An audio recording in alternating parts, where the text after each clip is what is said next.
Assalamualaikum warahmatullahi wabarakatuh. Kembali lagi di YouTube saya, yaitu Endah Melani.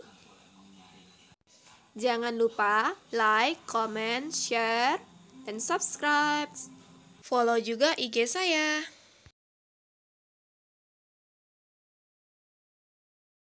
Assalamualaikum warahmatullahi wabarakatuh.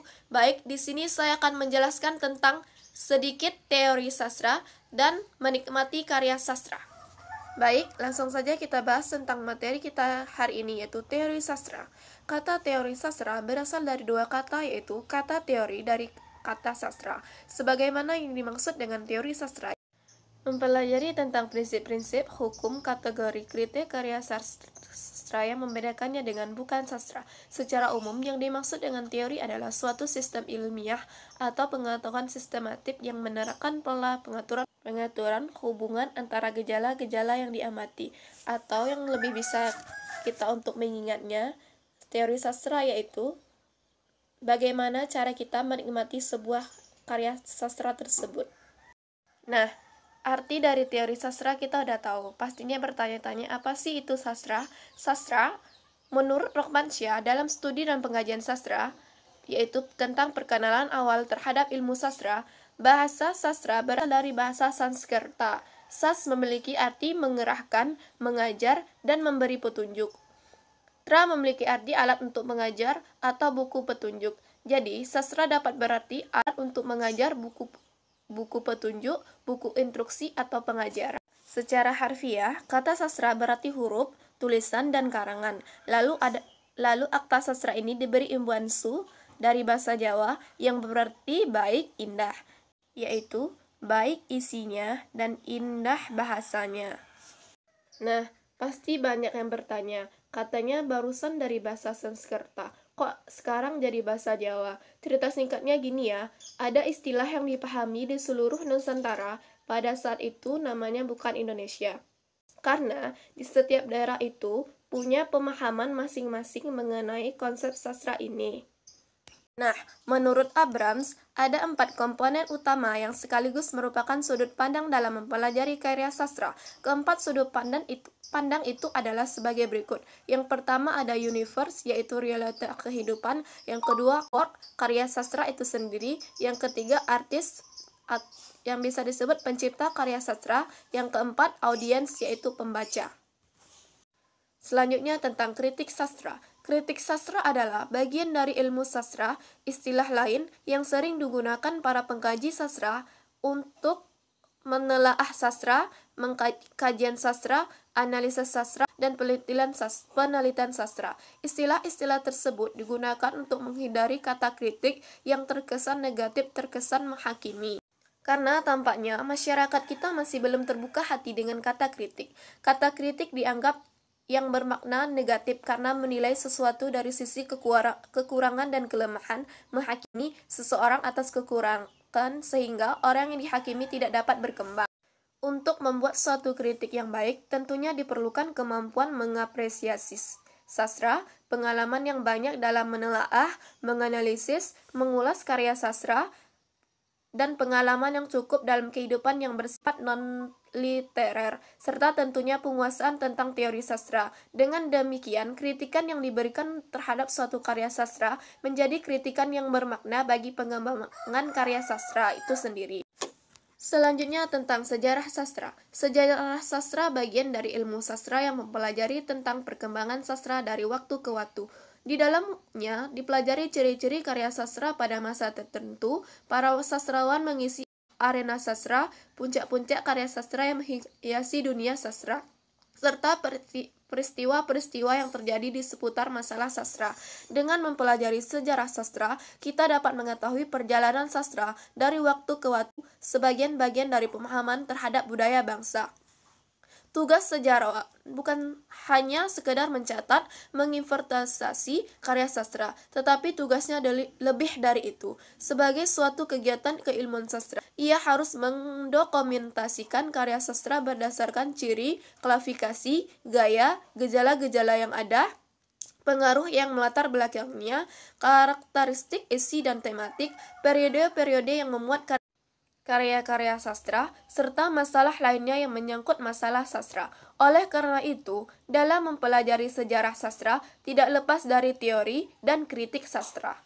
Selanjutnya tentang mengapresiasi karya sastra. Apresiasi sastra adalah kegiatan mengakrapi karya sastra dengan sungguh-sungguh. Di dalam proses pengakrapan itu terjadi pengenalan, pemahaman, penghayatan, setelah itu kepenerapan.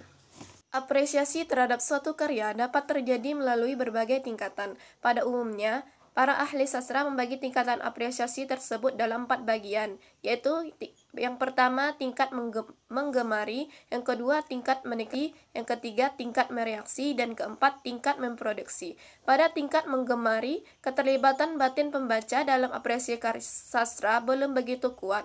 Pada tingkat menikmati, keterlibatan batin pembaca terhadap karya sastra sudah semakin dalam. Pada tingkat mereaksi, sikap kritis pada pembaca terhadap karya sastra semakin menonjol karena ia mampu menafsirkan dan menyatakan keindahan dengan seksama, serta mampu menunjukkan di mana letak keindahan itu. Tingkat produksi, pembaca karya sastra sudah mampu mengkritik, menghasilkan, mendeklamasikan, atau membuat resensi terhadap puisi secara bertulis. Dari deskripsi tingkatan apresiasi ini, dapat ditegaskan bahwa tingkatan apresiasi yang pertama, kedua, dan ketiga merupakan apresiasi reseptif.